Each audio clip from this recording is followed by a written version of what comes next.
Now, what I found interesting about the story is that the escort didn't notice that Glenn was laying on the floor before Mark even heard the noise. Why didn't this escort say something like, "Why is your guy laying on the floor?" But the escort just sat there. So he tried to wake up Glenn and he couldn't. There was a small communication area or issue with the escort, and finally Mark got them to call someone for help because he could not get Glenn to wake up. They ended up doing what's like Star Flight or Life Flight or whatever it's called, Glenn to the nearest mainstream hospital, and Mark, who does not drive, Glenn was his driver, could not leave the prison while they life alerted Starflight, or what do they call it, Glenn away.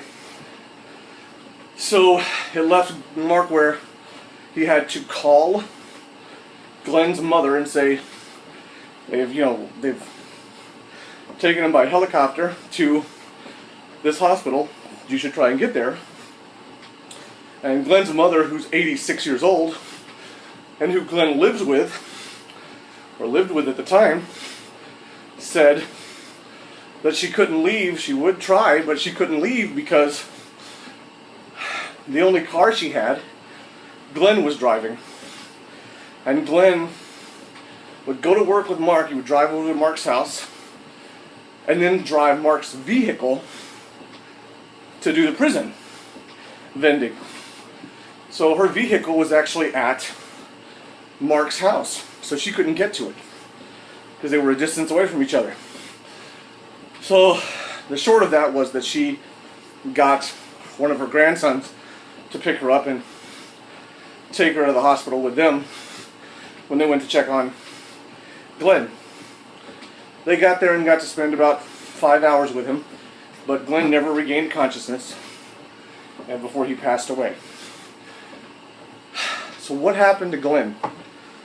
This is very, very sad and tragic, and it was not related to his work.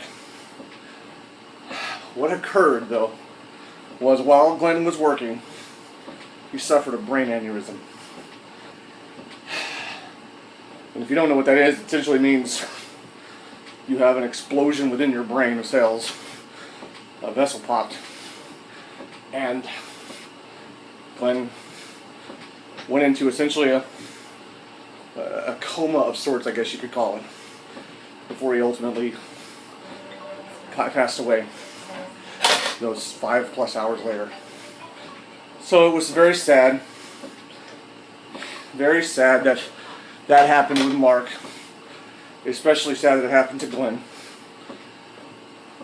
and his family, and he never got to really spend any of those final moments knowing that it would be the end of his life.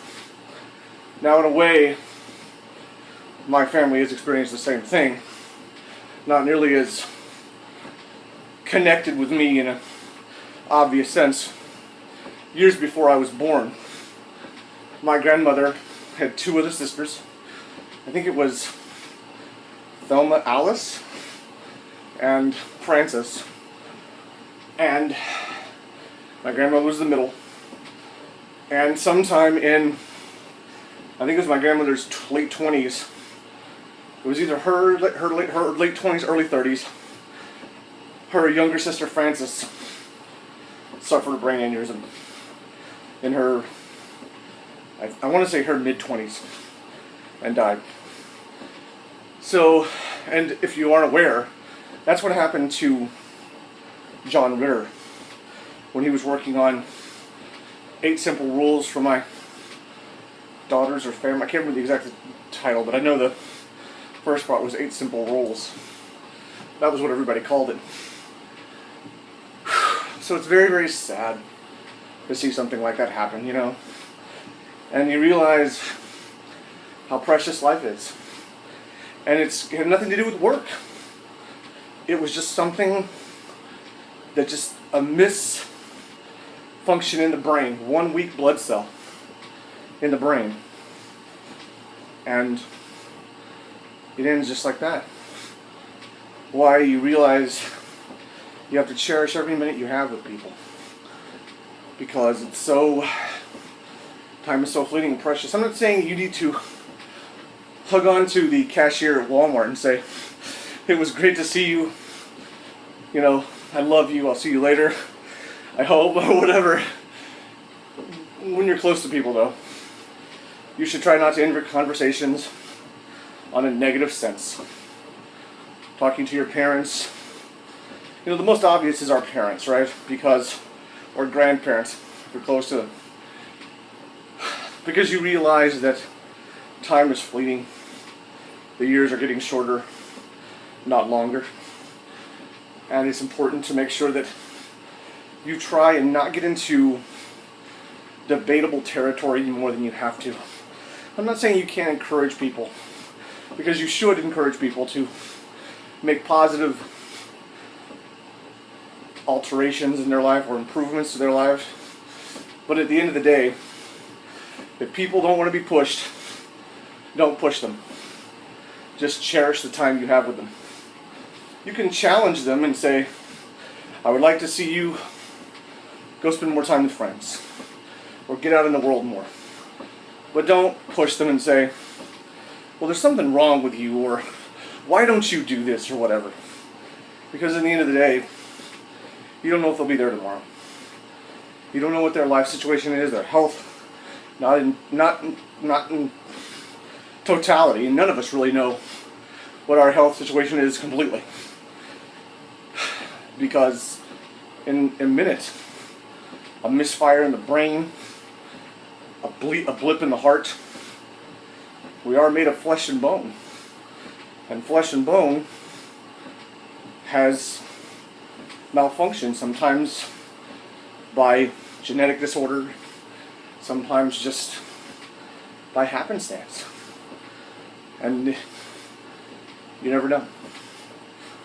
So you have to appreciate the moments you have with people. Call someone if you haven't.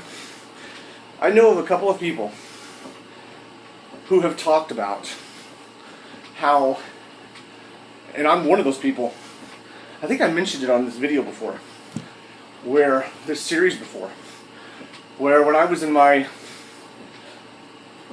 greater youth, my 5 to 8 years old, we used to live in a small town in Texas, and we would go visit essentially our grandfather.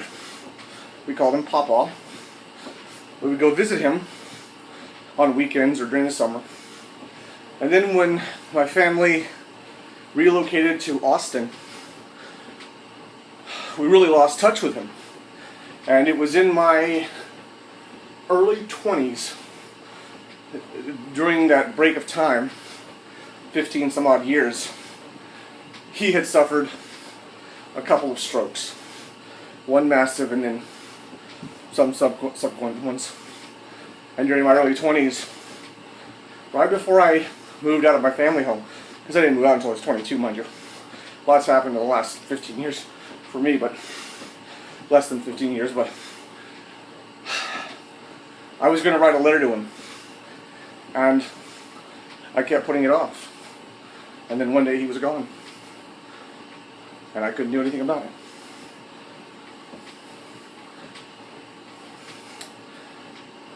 Don't wait to write the letter. It doesn't have to be long. If you're waiting to write a long letter and say, here's how things are going, don't do that and hesitate. Just write one brief note. I love you, and I want to write you more, if that's the way you feel about them. But say, I didn't want to wait another day to tell you that I love you and I'm thinking of you. I want you to know you're in my heart. And you're in my prayers and my thoughts. Should that be your beliefs? The 45 or whatever the hell it costs now to send it, and in handwriting if you can, just is very personal and lets them know whether you ever get a chance to write them that full letter you want to or not. It lets them know that you've never forgotten. Do it. I think I'm going to write one of those today and send it to a very dear friend of mine. Life's short. Very, very short.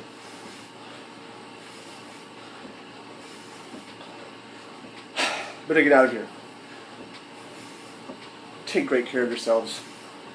Here, physically, emotionally.